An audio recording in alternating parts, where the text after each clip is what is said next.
এবার দেখতেই পারছেন আমি পানির মধ্যে পড়ে গেছি। 1 কেজি হবে মাছটা, 1 কেজির একটু বেশি হতে পারে। 1 কেজি।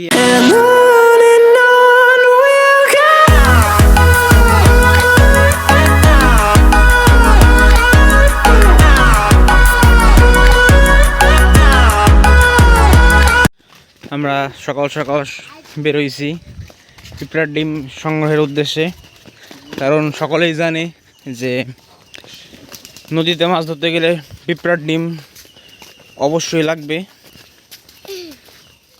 এটা পুকুর না যে শুধু পাউরুটি দিয়ে ফেললেই মাছ হবে। নদীতে পিঁপড়ার ডিম ছাড়া মাছ আর কি আদার খাবেই না, এলো অবস্থা। এর জন্য আমরা পিঁপড়ার ডিম সংগ্রহ করার জন্য ছাতা এবং কুটা নিয়ে বেরোইছি। পিঁপড়ার ডিম সংগ্রহ করব, তারপরে কালকে মাছ ধরবো।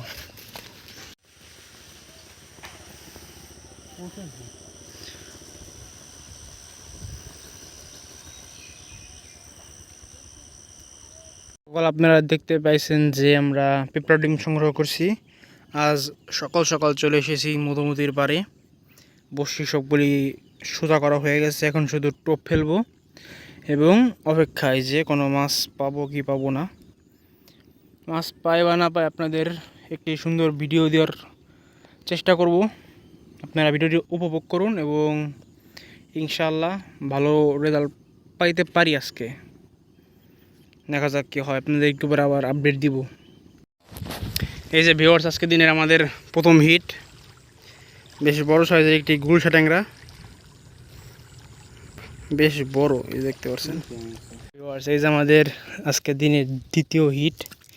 বাবারে বাবা, খাইছি প্রায় 1 হাত সাইজের, হাতের কাছে আমরা কাটা হিঙে দিতে পারি এনি টাইম। এই যে ভিউয়ার্স, আমার আজকে দিনের 3 নম্বর হিট। সবই এই বড় সাইজের গুলশা ট্যাংরা। ওই যার 2টা বয়ামের মধ্যে রাখছি, বেশ বড় সাইজের। ভিউয়ার্স, কেবল একটি মাছ হিট করলাম, দেখেন বেশ বেশ বড় সাইজের একটি টাটকিনি। একটা টাটকিনি মনে হয় 200 গ্রাম হবে, এরকম একটা অবস্থা। বেশ বড়, পেট ফুলে গেছে।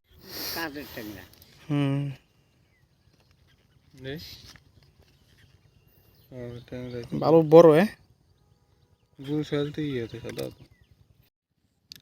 প্রথমে কি 2টা ভাষায় ফাটাই দিছে না, 2 আর 2 4। এই যে আমাদের 5 নম্বর হিট, শুধু একটি গুলশা মাছ।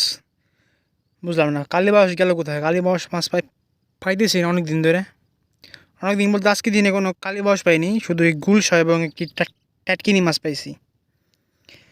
কয়টা?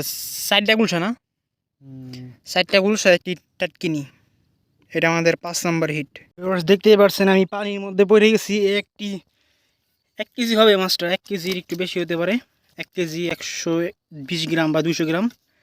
এই মাছ নিট করার জন্য পানিতে পড়ে গেছি ধরতে গেলে, কি বলবো আর। এই যে 3টা সিপি ফোন বললো, আরেকটু হলে আমার ফোনটায় পানিতে পড়ে গেছিল, কি বলবো আর। ভিডিও করবো না, বিশেষ করে মাসের শেষের দিকে এই গুলশা ট্যাংরাগুলি মধুমতিতে প্রচুর পরিমাণে হিট হয়ে থাকে। আজকের দিনেই না হলে 7 থেকে 8টা গুলশা ট্যাংরা আমি হিট করতে পেরেছি আমার বড়শিতে। মধুমতি নদীর যে স্থানটিতে আমি বসে চার করছিলাম এবং মাছ ধরতেছিলাম, সে পয়েন্টের ঠিক সামনে দিয়েই দেখুন এটি কি, জেলেরা বেড়জাল টানতেছিল। বেড়জাল টানার কারণে আমার বড়শি একটি তাদের বেড়জালে বেঁধে ছিঁড়ে চলে যায় এবং আমি যে পয়েন্টে মাছ ধরতেছিলাম ওই পয়েন্টে থেকে 4 সহ মাছ আর কি ওনরা তাদের বেড়জালের ভিতরে পাক দিয়ে নিয়ে যায়। এই কারণে আমি মানে কি বলবো, ওই পয়েন্টটা থেকে সরে নতুন একটি পয়েন্টে এসে বসেছি। সো নতুন একটি পয়েন্টে এসে সেমন কোনো ফলাফলই নাই আমার। কি বলবো, মানে আমার সম্পূর্ণ দিনটাই নষ্ট এই জেলেদের কারণে। এদের আমি যখন বললাম যে ভাই আপনার জালটা একটু অন্য সাইড দিয়ে দূর দিয়ে ফেলান, তারা আমার কোনো কথাই রাখলো না এবং জাল ফেলানোর পরে যে নদীতে জোয়ার ভাটা চলে, জোয়ার ভাটার কারণে সম্পূর্ণ আমার পয়েন্টের সামনে দিয়ে মানে জালটা চলে গেল। কি বলবো আর, মানে মুডটাই নষ্ট হয়ে গেছে। মাছ মারার কোনো অবস্থায় ছিল না আমার। সো ওই স্থানটি ত্যাগ করে আমি অন্য একটি স্থানে এসে বসি।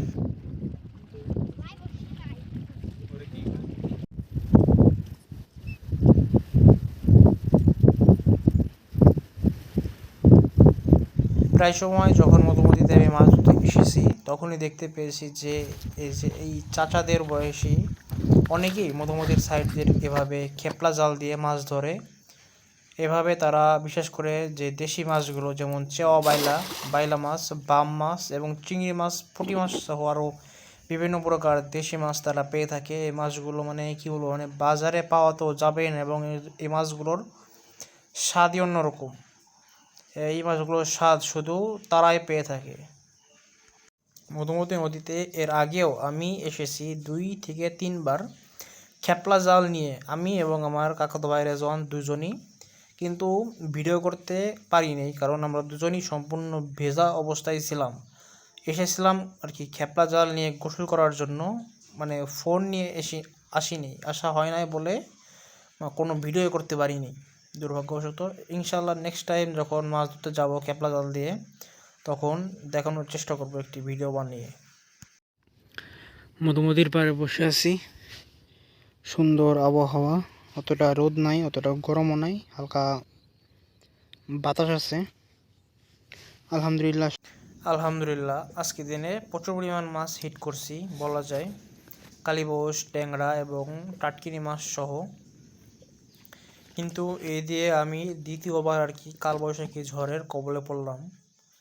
মধুমতির পাড়ে কখন না কখন কী আবহাওয়া হয়ে আসে হুট করে, ঠিক বলা যায় না। দেখুন আকাশ সম্পূর্ণ অন্ধকার হয়ে এসেছে, এখন আমাদের চলে যেতে হবে। আশা করি ভিউয়ার্স আমার ভিডিওটি আপনাদের ভালো লাগছে। ভিডিওটি ভালো লাগলে অবশ্যই চ্যানেলটিকে লাইক এবং সাবস্ক্রাইব করে সাথে থাকবেন। পরবর্তী ভিডিও দেখার অনুরোধ রইল। আজকের জন্য এটুকুই, ধন্যবাদ সকলকে।